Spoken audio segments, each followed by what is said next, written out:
And then real quick, I think we've all met each other, but I still think it's nice for everybody to give a little shout out and say, hey, we'll start with the Head for the Cure team, just your name, your role, maybe what markets you cover, and then we'll go to our participants who are here. And if you want to share anything, your name, city, anything, all of the above, fun fact about yourself, there's no rules. So first off, my name is Kelsey. I'm the Events and Operations Manager. I'm going to be moderating our call, sort of guiding it, hopefully not saying too much.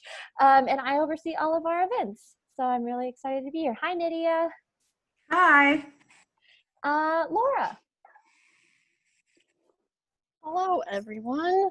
I am Laura, as my name says, and as Kelsey has introduced me. I'm our Programs and Development Coordinator, and I don't oversee any markets, as I kind of manage the fundraising that doesn't have to do with events. But I've become a bigger part of the events team this year as I am producing the videos that you guys have seen. So get to be a little part of every single market, which is pretty fun. So doing that, and also managing Brains for the Cure and our ambassador program and all of our other programs and fundraising. But shout out, if you haven't visited Brains for the Cure lately, you should. It's got some new features. So there's a little plug for that. Thank you. Appreciate that. Of course. Cheryl. I'm Cheryl, office administrator, handle all things to do with office supplies, keeping the office running, answering the phones. I try to answer questions for people and then forward them on. I get all the telephone calls. And a lot of what I deal with normally is memorials, and then working with the people as they try to figure out how to get them into the system and get them posted and get them on their way to sharing that with other people. And I have had some fun this year with helping out behind the scenes with some of the virtual stuff to kind of keep that stuff going. So pretty much it. Assistant for everybody that needs something, you can come to me and I'll see if I can take care of it. So. Thank you, Cheryl. Cheryl's in the office for us at headquarters. So, Allie. Hello, everyone. I'm Allie. I'm a regional relationship coordinator. So my markets are Orlando, Charleston, and Seattle, Mid-Missouri, and Cleveland, and NC Triangle.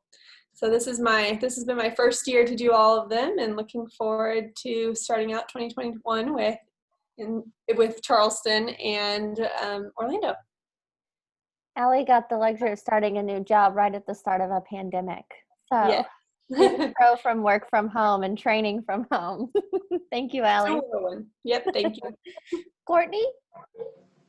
Hello, I'm Courtney. I actually live in Chicago, but all my markets are in Texas. So I fly to the South quite often before the pandemic, as well as Phoenix. So I am working on all of that. Our Phoenix event's coming up in a few weeks, so I'm excited about that. It'll round off all of our events this year as the last one, and then we're already prepping for 2021. Great, thank you. Maddie? Hi everyone, I'm Maddie. I'm a regional relationship coordinator. I have the markets Columbus, Wichita, St. Louis, Des Moines, Omaha, Detroit, and Chicago. So I just finished up last week with all my events, so it's very exciting. And I'm really excited for 2021. Thanks, Maddie. And then we've got Kaylin. Hey everyone, I'm Kaylin. I'm the event logistics coordinator. So on a normal year, I handle the back end of all of our events. So, permits, venue contracting, all of those kinds of things. This year, I'm kind of helping more with the virtual events as far as graphics go, because I also do all of our graphic design. So the medals and shirts. Awesome. Thanks, Kaylin. So all those purple shirts you see on the screen, Kaylin designed. So shout out to Kaylin. Actually, and my shirt you've also designed. So yep, all of those. And then last but not least, we have Mario. He's one of our board members. So Mario, if you want to introduce yourself. Yeah, hi. One of the board members. I lost my son 17 years ago from brain cancer. He was 24. We developed a foundation called Voices Against Brain Cancer. 3 years ago, I joined Head for the Cure. We merged, and I've done basically what I do is coach patients and caregivers. Uh, I was blessed to retire when my son was diagnosed, and I've dedicated my life to the brain cancer community. And I've done it all: fundraising, marketing, events, and I'm here to help. Perfect. Thank you, Mario. All right. And then we've got our lovely participants. So we've got Kim on the call. Hi, I'm Kim Asbury. I'm from the Columbus market, and I got involved 3 to 4 years ago when Head for the Cure first started in Columbus, Ohio. And I'm also an ambassador for the James, which Head for the Cure works with. So yeah, I'm glad to be here and get some more ideas and talk about brain cancer. Thanks, Kim. Thank you.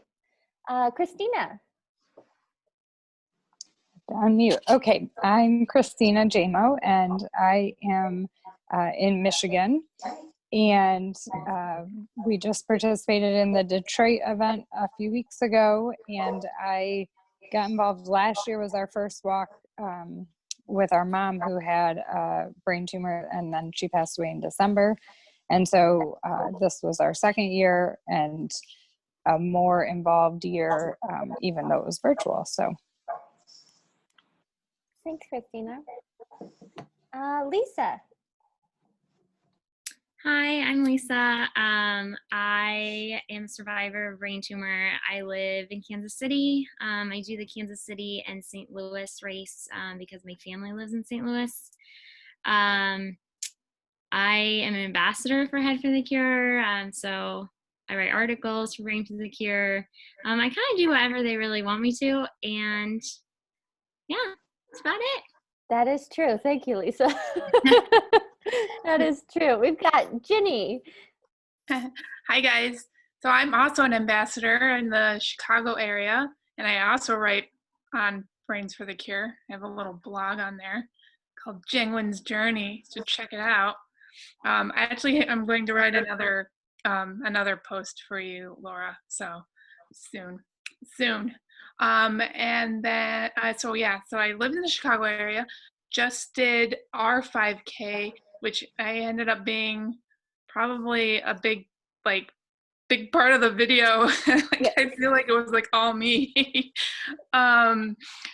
But that was really exciting to do. So thanks, Maddie, for gathering all of that stuff.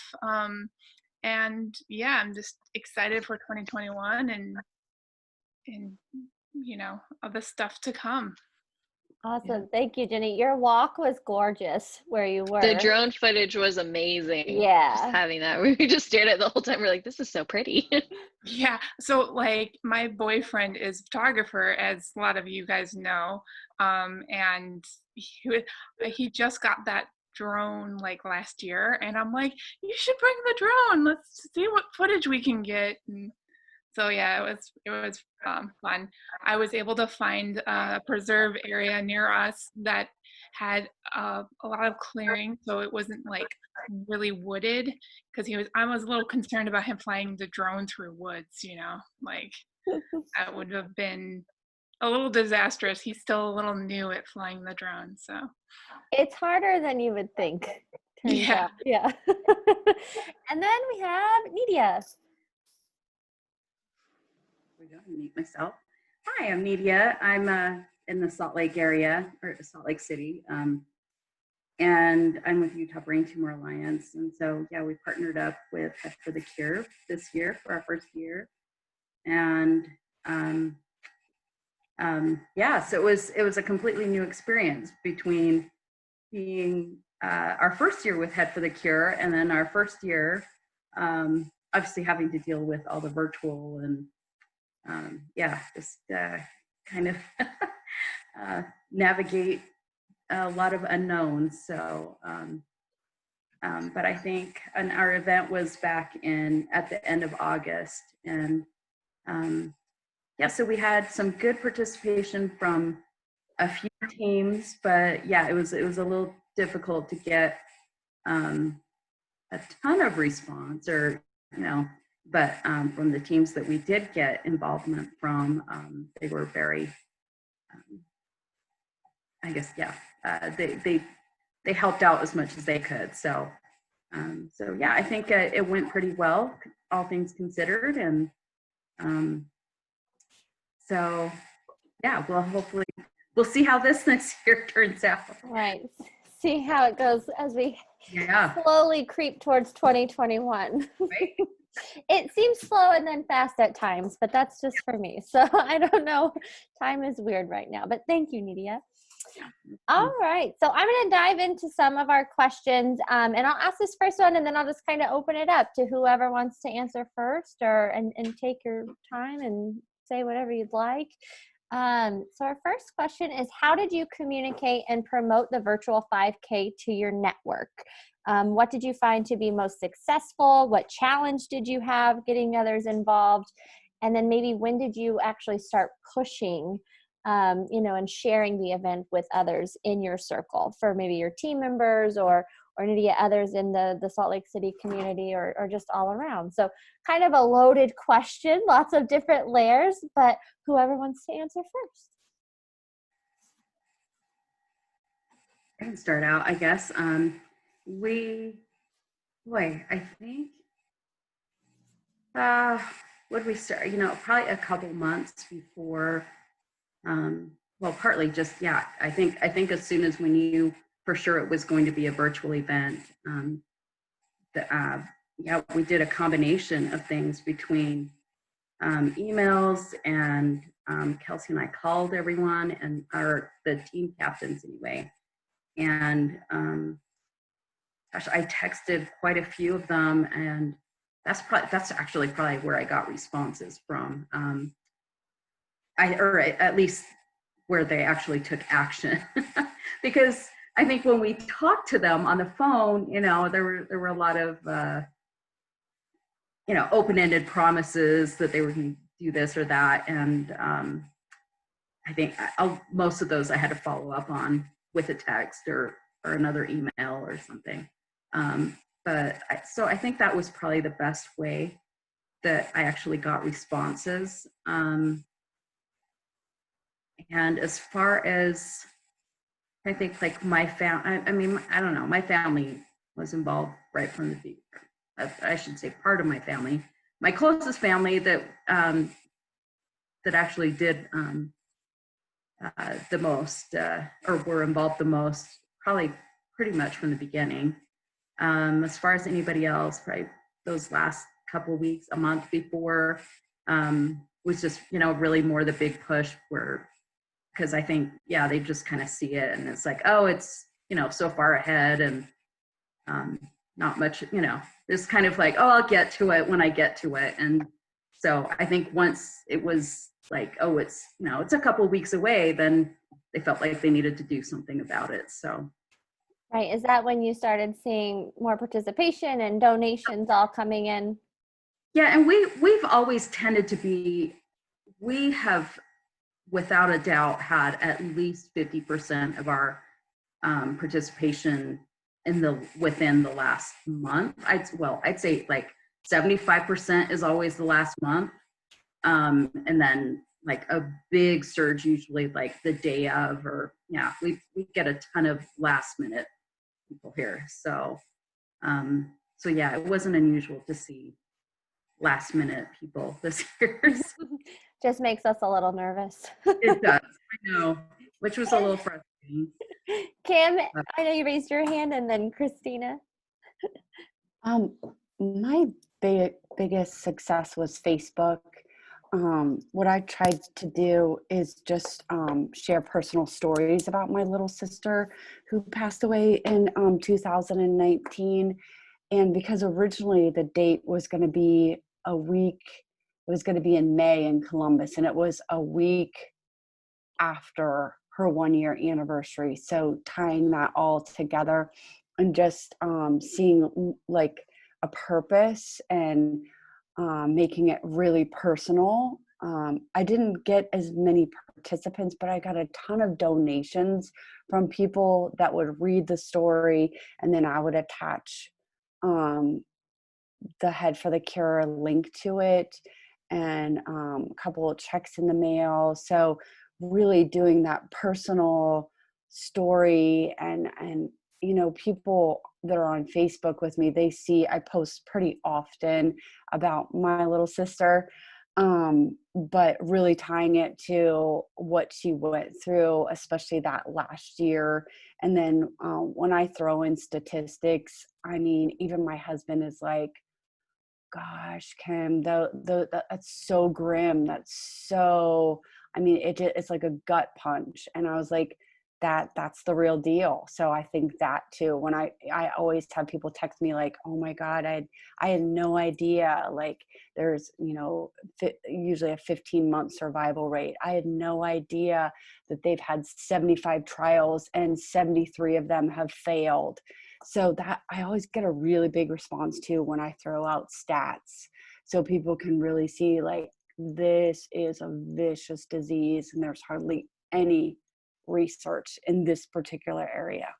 So the personalization and the stories, and just really tying it to like why this is so important to raise awareness and money. Every time, usually I get a pretty good response. Thank you, Kim. Christina, I know you raised your hand. Sure. So I have to say I'm super thankful for the posts that Head for the Cure does on Instagram, because I reshared a lot of those. And I think that was very effective in getting it out there. And then but I do agree, I don't think that I necessarily got as many donations just from the posts that I did on Instagram. But we did send text messages to, we had probably 10 groups of anywhere between like 15 and 20 people that we had texted with updates while my mom was sick. And so I circled back to that, all of those text strings, and sent the link and sent a picture from the walk last year that mom was at with us. And I think the link in the text message was definitely the home run for getting people to actually execute. And then we, my brother and myself, did Facebook fundraisers, which I think we both raised a decent amount of money on there too. So I think definitely for people, if they have something they can actually click on, because I didn't do as well on Instagram with that. I more just was like sharing and reminding people about the race and sharing stats that you guys were posting and whatnot.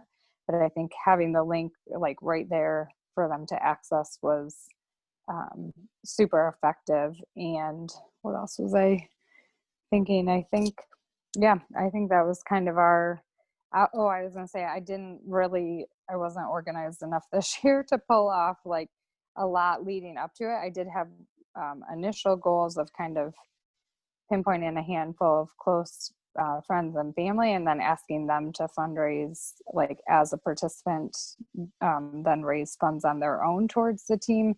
I didn't do as well on that this year. I think maybe that's a little easier when it's an in-person race than virtual, because it seemed like overall people had a hard time grasping the difference between just signing up as a participant and getting your t-shirt and that cost, and that you can donate on top of that versus straight donations. So I tried to clarify it, and apparently must have done okay, because I did encourage people to sign up as participants near and far, because everybody can participate based on it being virtual. And we ended up with the largest team of participants. So I'm assuming somewhere somebody got the message about that. But my real like start point, I think the deadline for Detroit was like, what was the t-shirt deadline, like a month before or something? And honestly, September 1st, right? Okay, so that was like a couple of days before was probably when I really started my initial push, and I encouraged a handful of really close friends and family to sign up in time to get their t-shirt. So I wasn't as coordinated as I would have liked to have been, but nonetheless, we were still pretty successful with fundraising. And I think the biggest thing is just having the link accessible to people when you're asking them to donate, be it a fundraising page on Facebook or actually sending them the link. And I don't know, we did send emails through Head for the Cure, but I'm not sure like execution level from there versus the text message, but I'm thinking the text message might have been a little bit stronger. That's great to know. I first off, thanks for sharing all of our Instagram posts and things. We're grateful for that. I know Maddie is for sure. She does all of those. And for all the fun. Yeah, you guys were definitely really successful at it. Your relay was awesome. So I don't know if we told you. Thank you. It was yeah, really thank you. cool. It's nice to know about the accessibility for the link, because I like Instagram a lot, but I don't I like it struggled with. I can't find links where I want to go. Yeah. Things, so. I, for some reason, I kept tight. So like I would do it mostly in my stories, and then I would put a handful of different screens for people to click through. And so I'd be like on the next screen. And then I would put the website address and then put like Team Kim Lizzie, so that they would know who they're, doing the donation to. Partly also because most people knew our team last year is a different name as No Limits. So I just wanted to be clear with them, but I am not good. I think there is a way that you put like a link in there, but I don't know why I wasn't very technology savvy on that front. So yeah, I only had it written in there for the website and how to go and donate, but I don't think it was ever in a form where they could directly click and donate. Although I think there's a way. I just didn't do well with it. Of it. I know there's a way you can like swipe up and then you can just go to the webpage. But Laura, I know she's our Instagram guru. I know you had your hand raised. Oh, guru is the word we're looking for. But I was going to put just a shameless plug out there to tell all of your friends and all of your family and any stranger you meet to follow us on Instagram, because the more followers we get is how we can get a verified profile, and then that's how we can do a swipe up link on our story, so then they can go like directly to the page.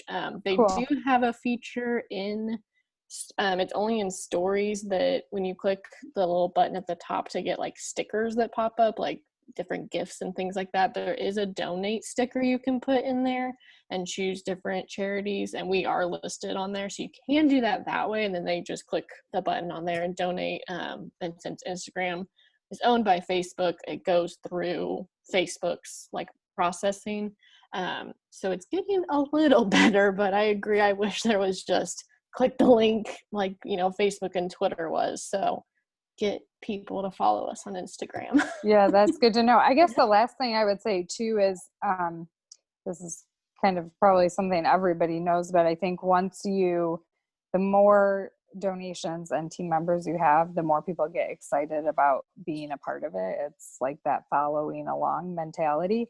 So we did encourage people after the walk to still donate. And I actually, the text messages that I had sent, I texted them, I think a week before the walk. And I actually didn't text them on the walk weekend.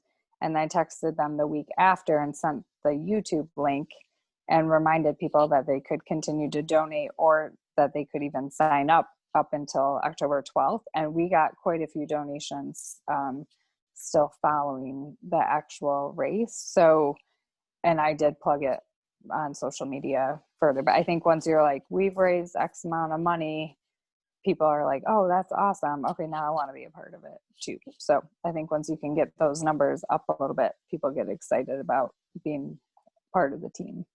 Right, that's awesome. I think I call it the FOMO, what the kids say, right? Fear of missing out. They want to do it. They're like, I need to do it, which I think is great, a great incentive. Right. And I feel cool for saying that. So sorry, guys. Awesome. Well, that's all really helpful. And I think it's nice to know for me personally, and maybe the RCs feel the same way. We don't necessarily, like, we know our team captains, and maybe some of them we feel comfortable texting and different things. But because we're not comfortable texting, just random participants and things, I sometimes forget that we can encourage that for team captains to do. We talked about doing a group message to watch on race day and different things, but not necessarily a group message to, bug and grow your team and things like that. So I think that's good insight. So thank you so much. Perfect. Well, I will go on to my next question. So, and I think for the most part, all of you did this. So did you film your run or film a testimonial or both? Did you come across any difficulties when filming? And do you have any tips or tricks that you learned from that experience? Jenny, yeah. So, as you guys know, I did both. And I found that I already knew this from trying to do videos for Head for the Cure already, that it's hard to talk in front of a camera and remember to say everything you want to say unless you have like a script in front of you. So like what I did for my testimonial was I typed up my script, and I just kind of filmed myself talking on my computer as I like read my thing. I hope it wasn't too obvious when you were watching the video that I was like reading a script of like exactly what I wanted to say, but it keeps you on topic and like, then you remember everything. So I found that very helpful for me, someone who is not very camera inclined. So That's super helpful. Thank you, Jenny. Also for filming my walk, we picked an area to go in, and I knew like the distance for like one loop was, and so it was just easy to kind of plan the course and then have my boyfriend follow me with the GoPro, and yeah, I find he didn't want to like do a run because he didn't want to do the shaky camera. And I know a lot of non-professionals, like they just don't know how to do that. And my boyfriend has like a stabilization like holding thing for his GoPro. So I know not everyone has that equipment, nor does anyone really have a drone. So but I get to take advantage of it. So Absolutely. That's awesome. Lisa? So I got to film the bike race, and I filmed for Kansas City and St. Louis. And the bike race was very early on in this filming virtual adventure. And so that was quite the experience because unlike running, you can't really bike on like the sidewalk and stuff. So we were trying to find like a street where we could still film, and like, so that was a little bit challenging. But the run went much smoother, except for the fact that I did film it vertically, not horizontally. So I actually ran 6 miles because I had to redo it. But yeah, we found like a kind of just like a road that, and kind of a sidewalk-ish that wasn't very crowded, so that my friends just filmed it in the car while I ran next to them. And I actually did mine based off time because I know I run like a 9.5 minute like mile, so I just did it based off time. So like I said, when I get to this time, like stop and I'll do my like 1 mile, like speech, and then stop at the next time and I'll do my 2 mile speech. So it was pretty fun, I think the run was more fun than the bike ride adventure, but yeah. So tips and tricks, I would say just find some good friends who will be patient to drive a car at like 3 miles an hour. And then, yeah, other than that, it was just pretty easy run. So I will say, Lisa, your friends have great singing voices because they were singing along with the radio as we were going through the film. So that I was fun. assured that they would be able to be muted. So I said, you do not need to be silent. So we had a very fun time. It was great. Thank you for doing all of that. We appreciate it. Christina, I know you raised your hand. So we might have gotten off a little easy because we didn't actually run a full mile, probably even.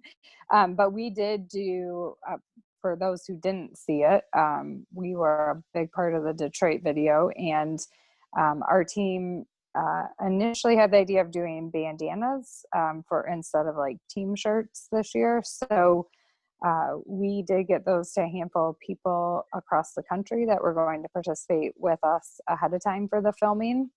So we filmed short snippets instead, which added up to be a mile here and there.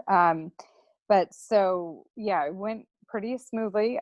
Although, you know, we handed it over to really close friends and family to get their little snippets. So that was like, well, don't know what we're going to end up with, but we gave them the directions and they did quite well. So it was neat because we had people kind of coast to coast for representing our team. And then my dad, my brother, and I were in northern Michigan, which is where we have a cottage and a place our mom really loved spending time. So the bonus to that, it would have been cool to be downtown Detroit, like in the city, but the bonus was that the roads were a little quieter and less hectic. But we fortunately had, like we ran individually. So like when I was running, my dad and brother were in the car. And at one point, all three of us ran, but we had a couple of friends tape up there. So I would definitely say if you're taping, it's helpful to have two other people if you're doing it via a car, because we couldn't quite figure out how you tape and drive a car at the same time. We struggled enough just to have a driver and a taper because of speed. We never quite figured out how fast the car should be going versus the person. We got better at it, but we got the giggles a few times just because the car would all of a sudden start going way faster than the person could actually run. So we also needed to be muted at times because we weren't really talking, but we definitely got the giggles a few times. And what else did we did do a testimonial, which we took multiple takes on as well. I'm not sure we're cut out for the film industry, but we actually had a friend hold the iPhone at first and tape that, and then we kind of, after they left, we kind of ditched that and we just propped it up against a car window and just filmed ourselves with it being in against the car as kind of our prop. But so wherever you do the testimonial, I guess either having a person that can hold the camera steady or the phone steady or a way to prop it up is super helpful. And my brother read the testimonial and tried to memorize it, but ended up just holding it. He had it on his phone like most best man or maid of honor speeches are done these days, and just went for that because even at that we would get like partway through and then kind of trip up, and we'd retake it. But overall I think it went really smoothly and it was fun to do the relay and fun to see it. It was, I guess, awesome to be able to just send you guys footage and then have it magically all just come together. So we thought it was really fun to watch the morning of the race. And yeah, I would say the speed and having a second set of hands in the car is helpful. And I don't know what other tips. You guys' instructions were pretty helpful. So good deal. That's, we've done some filming and we're like, this makes sense to us, but if we send this to somebody blindly, is it going to make sense to them as well? But it's funny, finding the things that you can prop your phone up against. I had a ladder in the backyard with like a pillow and trying to get it to work for like our instructional video. And I was going to say some of the footage we received for, because we've done so many virtual 5Ks, it's funny to see people like running and being filmed in a park and watching other people look at them as they're running by, like, what's going on? What's happening? But you know what? That's building awareness. You know, it's what it is. We're gonna, like, you can watch us on Facebook at this time.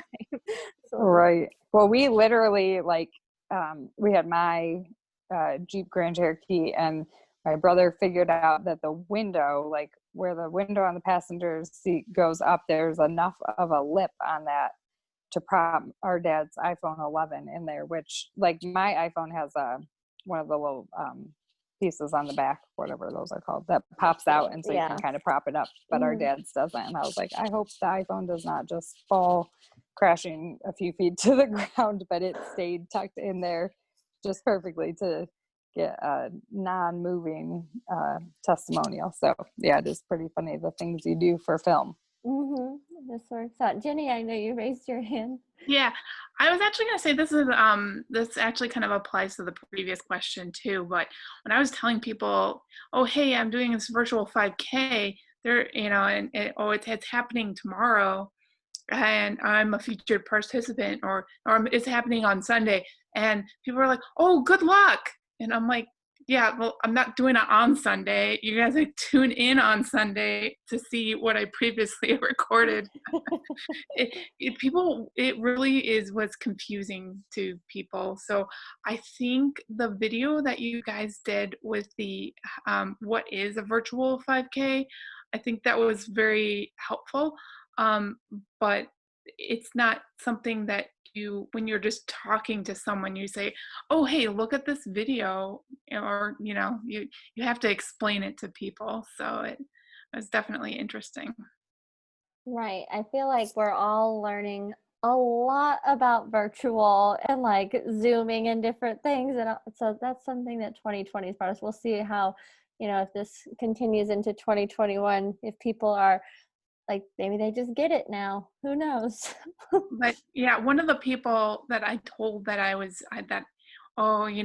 just did, like after we watched the race, we went and grabbed breakfast, and at this restaurant we usually go to, and the guy there was like, he's like, oh, hey, how's it going? I was like, oh, I just did a virtual 5K this morning. And he's like, oh, God, the things that this year brings, Christina. So it's funny, I actually had a friend ask me, is there like a shotgun takeoff on the virtual 5K video, which I thought was an interesting thought that she had, because like most races, runs, walks have like a formal takeoff. So then I was like, there's not, it's just a video that you can watch, Sunday morning. But it was an interesting thought. I don't know how you actually pull it off, because unless you do it, I guess you'd have to do it at the very end of the video, and then because you can never obviously send everybody out, everybody's gonna be different amounts of time to then come back and watch the video. But I thought that was kind of an interesting thought. And then we did encourage people to do their own 5K on the day of the event, and I asked people to we did a hashtag for our team, and then also to send photos if they didn't want to do the hashtag. So I kind of collected a pretty good set of photos from people doing their own thing, and I plan to use that, like print like a Shutterfly kind of collage card as the thank you to send out to everyone who donated. Oh, that's a great idea. That's awesome. I also like that idea of like a shotgun start sort of thing that we could end the virtual event video with and say, like, now you've watched this 5K, now go do your own sort of thing, to get them to do it that day. That's a neat idea, Christina. Thank you. All right. Yep. Media? Yeah, I was going to say, gosh, our footage was, an interesting compilation. Well, because my brother had planned on running it, but then he injured his Achilles 3 days before he was supposed to. We had to go pro, so he had to do just little bits. So we did a whole combination of. So we had a ton of short videos. And so putting those all together, boy, I have to hand it to you guys. I mean, it really came together because, yeah, I mean, we had but I was going to say our tip was, so we used a bike, but we used some of the foam, what am I trying to say? The double stick foam tape to hold it on the bike. And so then, so then it could go, you could go as slow as you needed to. So, because we did some walking and some running, and so yeah, whole combination of the two. And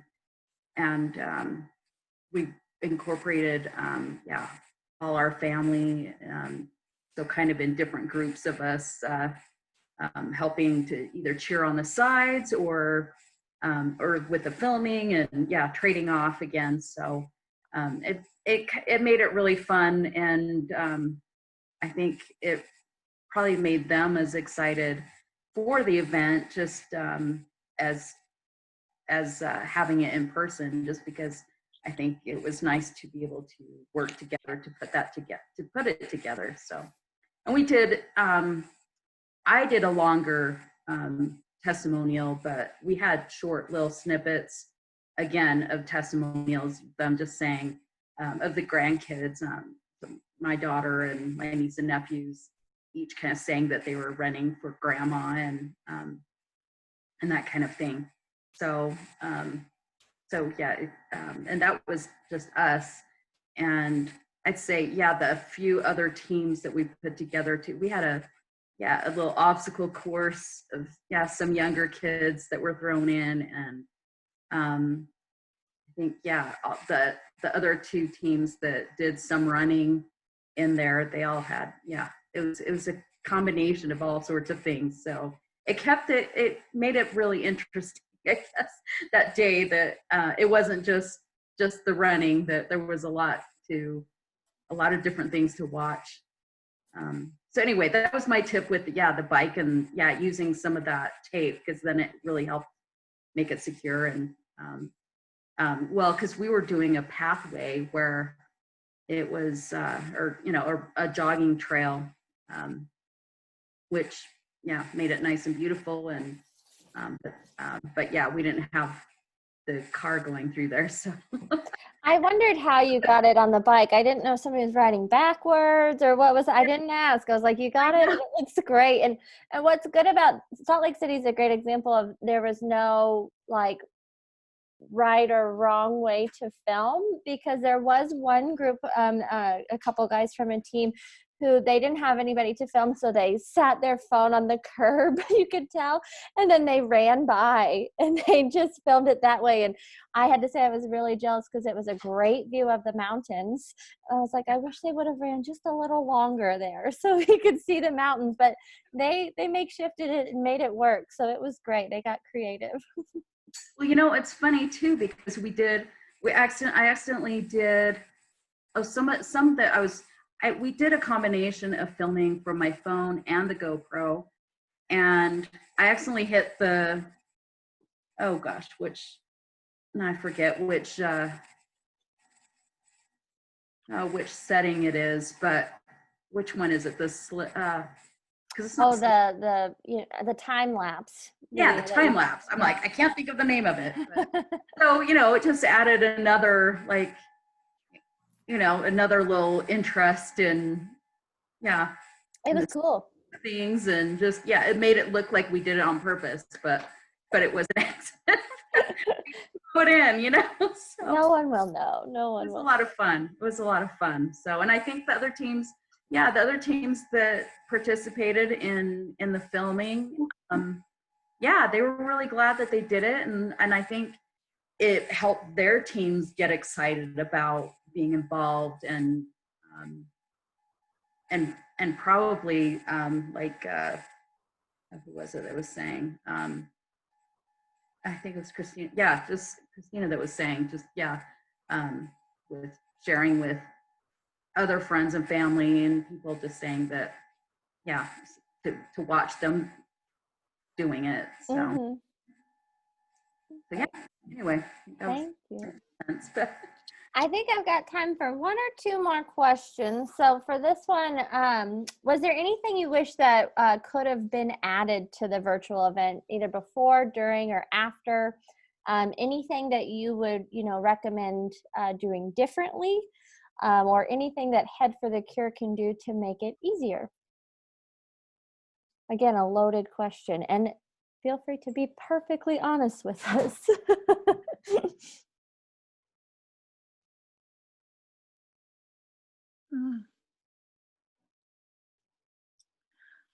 I have a Yeah, Jenny. oh, I have an idea. So like, at like the in-person events, there's usually like booths and tables and stuff set up. So the event isn't just about the race and the awards.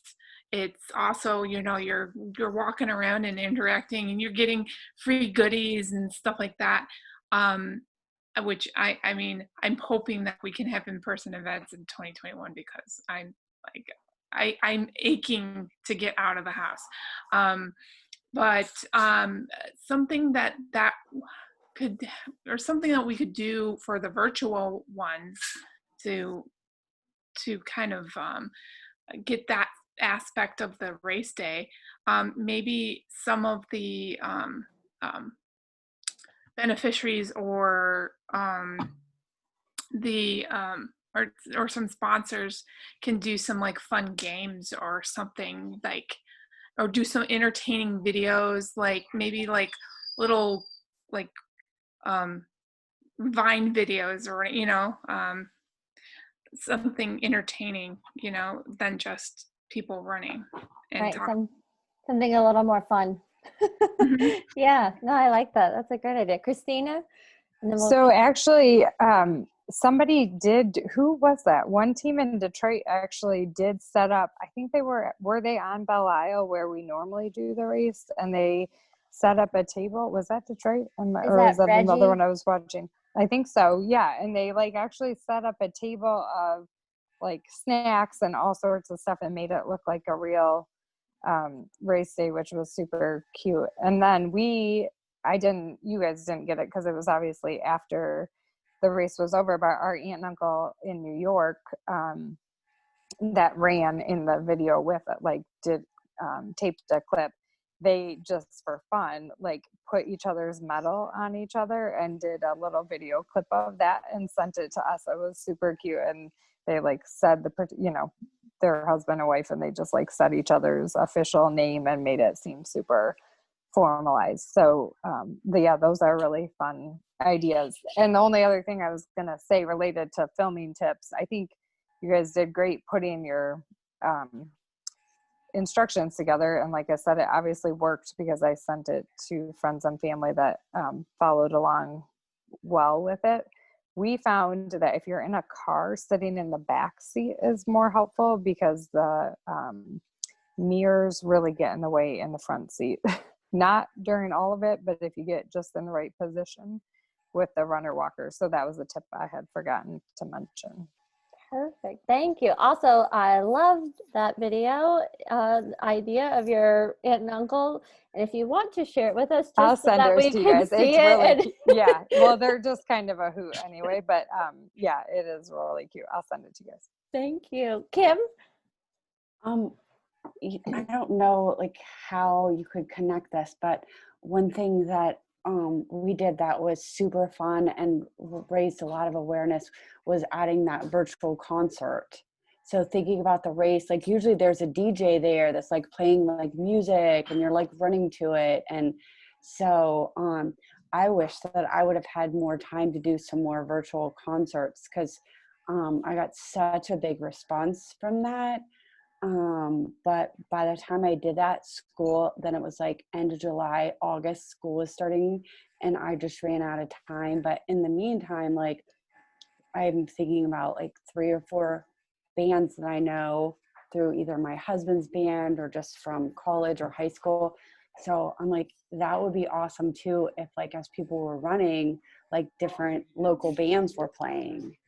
I don't know. It was a lot to coordinate, but but even like tying that in somehow, or, you know, something like, cause that, I thought if I could do like concerts, virtual concerts, and tie it into, you know, instead of tips for the band, like all the money goes to Head for the Cure.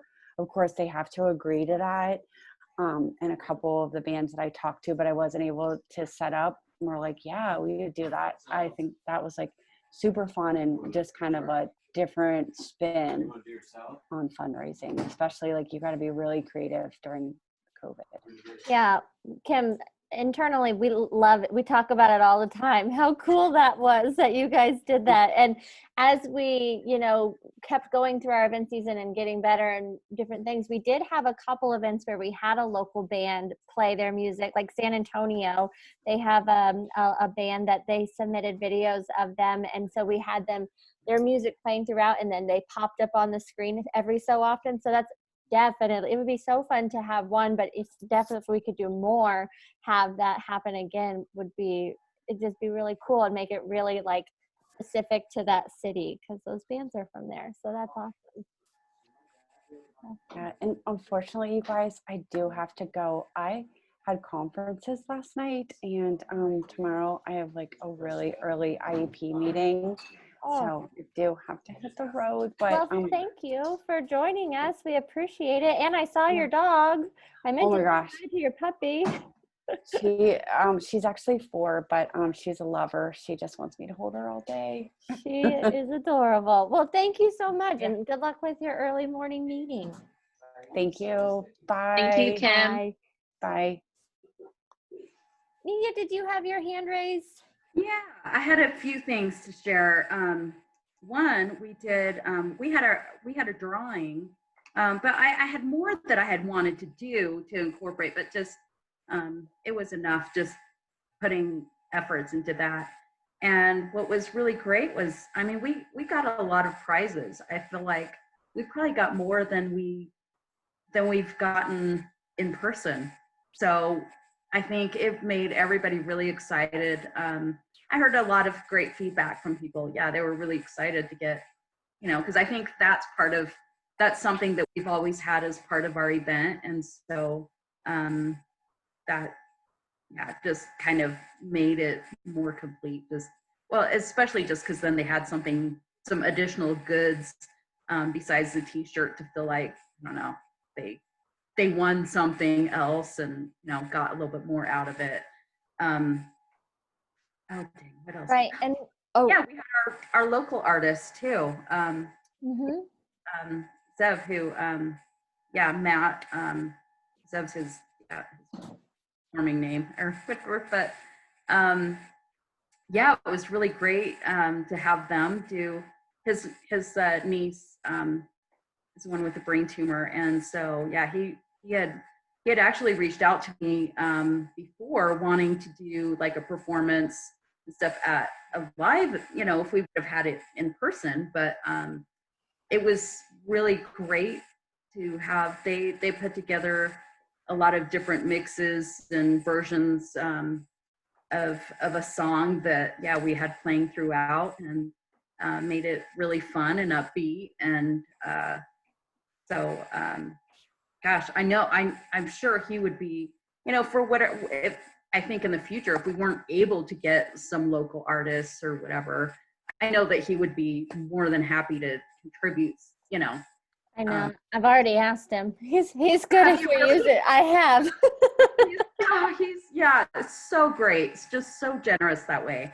So yeah, it was really fun to have that. But I would say some of the ideas that I had that I had wanted to implement was, you know, I mean, doing like either on Facebook or Instagram, and doing you know, some sort of you know, having giveaways, or you know, and trying to figure out some way of doing that as part of the fundraiser, or you know, whether it's, or you know, of course this year it's difficult with not having people go in person, but yeah, I don't know. I didn't really complete that idea and how to incorporate it, but I'm sure you know, whether it's just like however many, you know, whatever team gets like the most people signing up that week, or, something like that, that you could have a sponsor to give something away, or, I'm sure, there's, or whoever raises whatever, I think just lasts throughout the different weeks. There's ways that you can do that. I think there's a way too. So for the Salt Lake City event, what you're talking about, for each registration, everybody got an entry into the prize drawing. And for every $10 donation on top of that, they got additional entries. And so and we left it open all the way through registration being open and stuff. And then we did our drawing afterwards. We did a separate video. But that's something that can translate, I think, to an entire event, or just to a team. If you wanted to do that for your team, if you got things donated and you said, each person can enter for this, or if you donate this much to our team, we'll enter you in for this prize package we've got. So there's definitely creative ways. I know that Dee in San Francisco does a raffle that's separate from the registrations and donations she sells tickets for.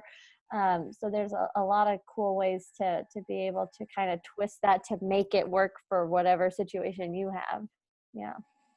Christina?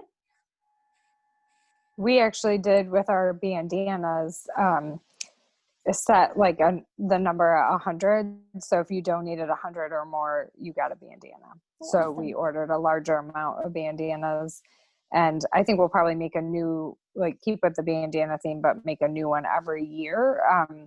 But yeah, we used it as kind of an incentive. I'm not sure we didn't play it up as well as we probably ultimately could have, although we had plenty of over $100 donors. But yeah, we instead of buying the bandanas or, different things, we just set kind of a higher price tag. And if you donated 100 or more, then you got a bandana. And now you'll have people who will collect them. They'll come back year after year wanting the next. Right, exactly. I was just say you could make a quilt with them or something afterwards, Yeah, that would be really cool. It'd be fun to see where it leads. We have people do that with our participant shirts year to year. I know somebody in one of our Texas markets is reaching out to Cheryl now about getting some shirts from years past to make a quilt. So, and Cheryl herself one day might make a quilt. Yeah, Cheryl? I said one day you might make a quilt out of all of our shirts. Is that one of your projects on the side? Actually, it's been in works for about 3 years now. We're gathering shirts from the very start of Head for the Cure, from that first event in 2003 through 2018, I believe it was, for the first 15 years. So someday those, I think we've got every year now. And someday those will all be put together and we'll have a nice t-shirt quilt to present to someone special. So, pretty cool. Yeah, we've seen a couple. We've had one of our board members had one that was absolutely beautiful. I'm not talking huge, maybe 9 panels on them. And another family that did the t-shirt quilt for the husband and father.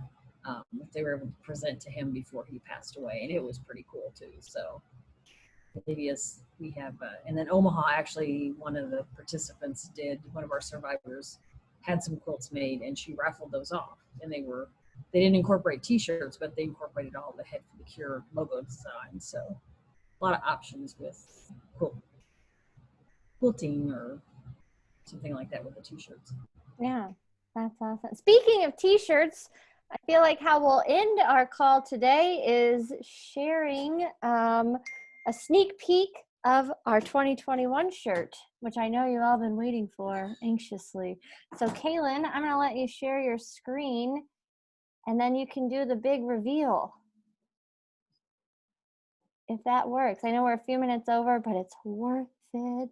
Yes, let me get it pulled up here. I apologize. No, that's okay. Would you like a drum roll?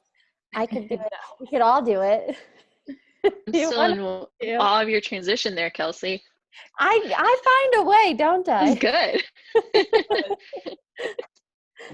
Tell us when you're getting ready and we'll do the old table drum roll. See? I'm a fan of the brrr. Okay, get it all pulled up here. Okay. By the way, my dog's name is Haley. Haley, I was like, hi, doggy. Laura's like, All right. Tiffany's playing with her She was dog. bothering me to play with her, so. Well, she's pretty. Here we go. Ooh. We're gonna do a drum roll. A big reveal. Yay. Pretty. Love the color. They're the same shirt type, correct, Kaylin? Yes. Yep. The same material. Super soft. Same cut. Yep. Super soft. Yeah, a little bit more muted, a little bit more unisex this year, or I guess next year, 2021. Well, I like it. I'm biased, but I think it's awesome, and I can't wait to get one. Love the color. Cool. Well, Yeah, perfect. I think my boyfriend Sam will like it. The shirt for next year. Now he sneaks over. You should see it. Well, perfect. Thank you, Kaylin. Of course. Yeah, thanks. Cool. Great job. All right. Well, we went a few minutes over, but I wanted to ask, does anybody have anything else they'd like to share or any questions they have for any of us?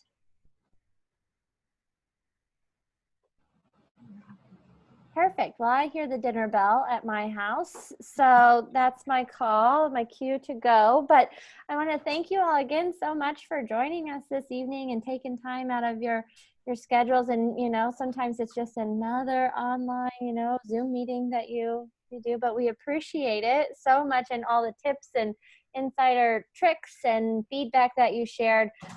It's really super helpful for us, and hopefully for all the people that will watch this afterwards. So, and then we'll be back in November. I think it's November 18th is our monthly meeting that month. Topic to be determined, but we'll definitely send that out in an email and share it on social media. So that's it. Perfect. Well, thank you, everybody. And I hope Good you to have a see you great all. night. Thank That's you. so nice. Have a nice night.